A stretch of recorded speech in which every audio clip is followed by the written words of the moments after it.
Assalamualaikum warahmatullahi wabarakatuh. Waalaikumsalam warahmatullahi wabarakatuh.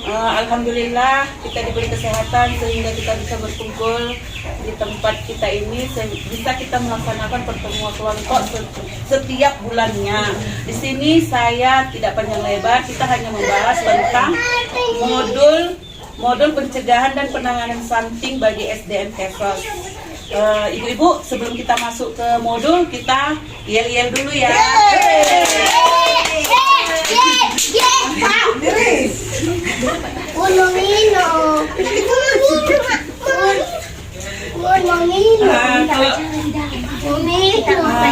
Stunting, sehat. Yes. Kita kesini pembahasan tentang modul, yaitu modul pencegahan dan penanganan stunting bagi SDN Kesos.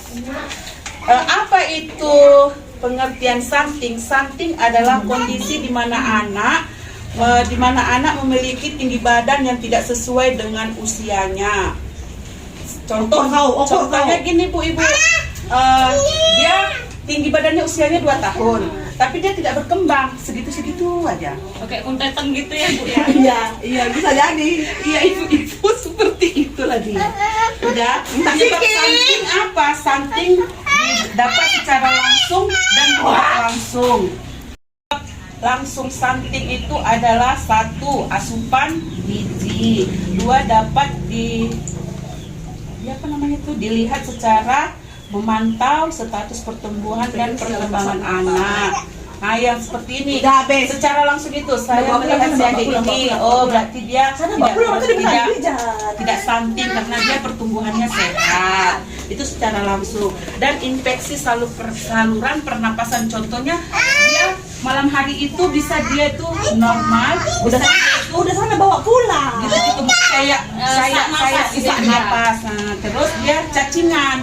Ya, yang ibaratnya dia cacingan ini dalam sebulan itu dia tidak berhenti cacingannya. Wih, banyak kali lagi cacing yang banyak. Nah, seperti itulah ciri-ciri stunting tadi. Penyebab yang secara tidak langsung. Kemudian stimulasi. Apa itu stimulasi? Rangsangan. Contohnya, ibu-ibu kan punya anak kayak gini kan? Contohnya kayak gini kan, anak-anak ini tidak ada rangsangan. Rangsangannya seperti apa? Umpamanya dia tidak ibu makan enak, anak ibu tidak ibu kasih makanan enak. Contohnya lauknya beda gitu.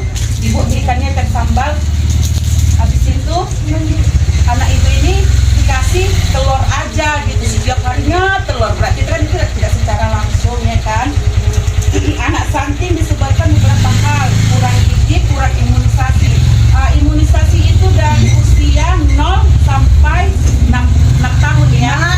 6 di sini Bu. 5 Bu. Oh iya Bu, oke maaf ya Bu. Ya. Baru dia kurang cuci tangan di air yang mengalir dan harus menggunakan sabun. Ketiga, dia tidak BAB. BAB-nya itu tidak lancar dan tidak di tempatnya. Contohnya yang dikatakan jamban itu apa Ibu? Sungai.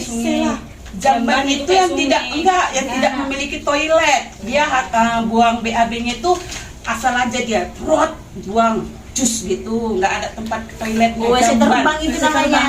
Kalau orang dulu kita bahasanya WC terbang. Taruh batok dibuang ke sungai. Tidak melakukan rangsangan pada anak, itu tadi saya bilang tidak pernah itu melakukan rangsangan. Tidak datang ke posyandu. Seperti Bu Juni kan dia kerja di posyandu ya kan. Jadi yang punya anak balita usia dari 0 sampai 6 tahun, dia itu diwajibkan imunisasi. Imunisasi apa aja? Ada dia apa Bu? Yang bagian di posyandu? DPT. DPT 1, DPT 2 gitu kan. Ada dia campak apa? Rubella gitulah. biar apa? Terus dia pengaruh stunting pada anak, pertumbuhan anak terlambat. Yang saya bilang tadi, kurang tingginya tidak naik pada usia dia. Itulah dia tadi pengaruh stunting pada anak. Yang kedua, daya tangkap anak itu umpamanya daya tangkap anak itu satu dia gini, ini apa umpamanya yang udah TK kan tidak mengerti dia, dibilangnya main yang kedua, penyebab yang satu. Seperti itu daya tangkapnya.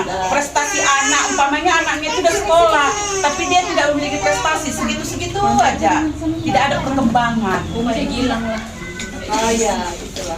Anak cenderung pada dibandingkan teman-temannya. Contohnya, umpamanya anak stunting itu tidak mengetahui dia pelajaran itu gimana. Terus ada temannya lebih pintar dari dia, tapi dia tidak memahami apa itu sesama teman. Kan seharusnya kita mengetahui kan anak-anak itu kan. Oh, ini nak, ini dek. Dia nggak tahu juga apa gitu. Nah itulah dia.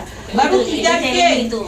3G gagal tumbuh, gagal berkembang, gagal kembang, gagal metabolisme. Apa itu gagal tumbuh? Gagal tumbuh yaitu anak yang ditandai oleh kenaikan berat badan. Nah, umpamanya dia kayak Bu Jun ini kan tugasnya di posyandu.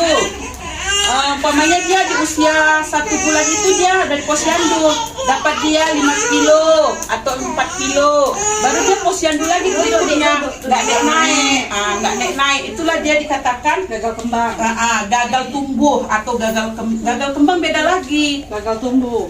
Itu namanya dikatakan gagal tumbuh. Gagal kembang adalah anak sampai dengan usia 2 tahun berkaitan dengan kondisi di mana anak mengalami keterlambatan atau tertahannya. Itu tadi keterlambatan dia untuk beradaptasi. Umpamanya anak saya ya Bu, anak saya itu 1 tahun udah pandai jalan. Ada anak orang 2 tahun dulu baru bisa jalan. Lambat ya. Itulah gagal kembang. Kalau gagal metabolisme yang mempengaruhi produksi sel tubuh anak. Sel tubuh anak umumnya kondisinya genetik mengakibatkan gangguan pada metabolisme. Contohnya seperti gagal tumbuh pada anak. Tumbuhnya itu gini loh Bu, kadang dia kan anak-anak itu baru lahir, kita kan nggak tahu kan. Kita periksa di USG sehat-sehat aja. Rupanya keluar dia dari melahirkan lah dia ibaratkan kan. Rupanya dia kakinya yang maaf katanya ya ibu-ibu yang hamil jangan dipikirkan kali ya. Ya ada dia yang nggak sempurna gitu, entah di kaki, entah di tangan, cacat, itulah dia. Cacat tubuh, jangan ke mental ya. Iya. Dengan pencegahan dan penanganan pada anak stunting, pengertian gizi itu adalah dalam 1000 lahir, namanya itu 1000 hari pertama kehidupan atau HPK. Ya kan ibu-ibu, sejak masa kehamilan sehingga anak berusia 2 tahun. Seperti Ibu Tati ini kan kondisi hamil. Nah, jadi dia harus rutin. Iya, aku pun hamil. Hamil ya Bu? Oh iya ya Bu. Nah harus rutin ya ibu-ibu, harus rutin dianya mengecek kehamilannya. USG. Enggak USG dulu Minum Bu. speksi. Bukan yang dikategorikan speksi, kebidan, kontrol ya Bu Ibu. Jangan kita sepele dengan sepele dengan speksi itu mempengaruhi dari janin sehingga dia lahir ke dunia. Dia tidak dikategorikan stunting. Yang kedua, ibu hamil baru lahir sampai 6 tahun harus dipantau dan perkembangannya di layanan posyandu. Itu tadi yang saya sampaikan ya kan ibu-ibu. Setelah itu ibu hamil diwajibkan dia mencuci tangan pakai air dan sabun yang mengalir agar pengaruh juga Bu, kalau kita itu yang hamil, dia tangannya jorok, terus dia makan, itu mengakibatkan ke dalam janin Bu, tidak sehat anaknya nanti. Yang bersih kalian bunting kan malas sekali jorok, udah nggak mau mandi. Terus Bu yang ketiga, buang jamban di tempatnya. Contoh yang seperti ibu-ibu ini, tidak boleh sembarangan ya kan ibu-ibu, tidak boleh asal kencing lah, asal berak, harus di tempat yang bersih. Habis itu lindungi anak dari penyakit imunisasi harus lengkap Bu, seperti yang saya bilang tadi, harus lengkap dia imunisasinya dari 0 sampai 6 tahun. Nggak ada, habis. Biar tidak ada efeknya ke depan hari. Terus pemberian stimulasi itu tadi saya bilang apa ibu-ibu? Rangsangan. Contoh Bu, kalau dia lagi tidur, kita mau tidur ataupun dia nangis seperti ini kan Bu, mungkin dia haus. Dia Bu nanti ya nak. Terus dia haus, lapar, berarti dia itu rangsangan. Harus kita mengerti apa kemauan anak. Anakku dimengerti apa? Kami bukan anak. Nah, gitu ya Ibu. Terus dia melayani masyarakat dan informasi yang tepat. Contoh Ibu jauh dari tempat posyandu.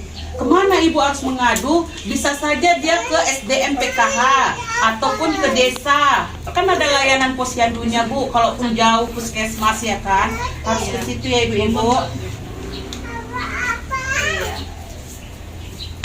Terus menginformasikan SDM Kesos petugas layanan yang saya bilang tadi Bu. Kalau umpamanya jauh tadi ke layanan posyandu atau puskesmasnya, datang aja ke pendamping Kesosnya ya Ibu-ibu. Ya. Terus memberikan gizi yang nutrisi yang baik. Nutrisi yang baik itu seperti apa? Contohnya nasi, gandum, sayur, ikan, nabati ya Ibu-ibu. Nah, terus berikan informasi pada anak, stimulasi pada anak, rangsangan pada anak. Terus Bu, kalau anak itu nangis, jangan dibiarkan Bu, itu nanti berefek. Efeknya apa? Efeknya dia itu kebiasaannya tuh harus nanti nangis terus-terusan, nangis terus-terusan. Jadi kebiasaan dia. Terus dia itu memberikan rangsangan, contoh, Mak mandi, nantilah nak mandi aja pun kau, baru lagi mandi udah mandi. Jangan rangsangan itu ya yang bagus aja Bu, itulah stimulasi namanya Bu. Nah, terus ada yang mau dipertanyakan Bu, dipertanyakan. Iya Bu, gimana Bu cara dari stunting secara nggak langsung? Stunting secara tidak langsung ya Ibu-ibu. Tanya itu. Stunting tidak langsung. Aku ada malu bertanya. Jawabannya kita harus menjaga kebersihan, iya Bu. Kita harus menjaga kebersihan lingkungan dan sekitar kita. Contohnya ya rumah ya Ibu. Terus tempat tidur kita harus bersih, dapur kita harus bersih, harus menjaga lingkungan yang ada di sekitar kita tetap bersih. Ya, tetap bersih Bu. Ada lagi Bu-ibu? Saya Bu, Iya, apa itu Bu? apakah dengan imunisasi dapat mencegah stunting? Iya, dapat mencegah. Imunisasi adalah salah satu cara untuk pencegahan stunting. Dengan kita harus mengetahui memberikan imunisasi itu wajib. Nah, jadi saya bilang tadi Bu, kalau anak di usia 0 sampai 6 tahun dia itu harus lengkap imunisasinya Bu. Agar bulan ya. Iya, agar dia itu tidak akan terjadi stunting itu tadi Bu. Ada lagi Bu-ibu? Apa itu Bu? Kayak mana Bu kalau anaknya kena stunting tapi mamanya nggak mau anaknya ditunjukkan sama orang kesehatan gitu? Nah, kita harus mendukung Bu. Tidak bisa kita yang mengomongkan sama anak tersebut. Kan di rumah kita ada orang suami kita Bu, anak kita yang paling besar. Ya kita harus motivasi, harus memberikan semangat, harus memberikan, Nak jangan seperti itu ya. Kita harus berobat ya Nak, harus kita makan yang sehat, yang bergizi ya anak-anak gitu. Udah Bu, ada yang kurang jelas Bu dipertanyakan? Udah. Saya sudahi dengan Bu. Nanti bulan depan kita pertemuan kelompok lagi ya Ibu-ibu. Tapi tempat dan waktunya nanti saya kabari ketua kelompok ya Ibu-ibu. Oke, saya sudahi dengan wa taufiq wa hidayah. Wassalamualaikum warahmatullahi wabarakatuh. Waalaikumsalam warahmatullahi wabarakatuh.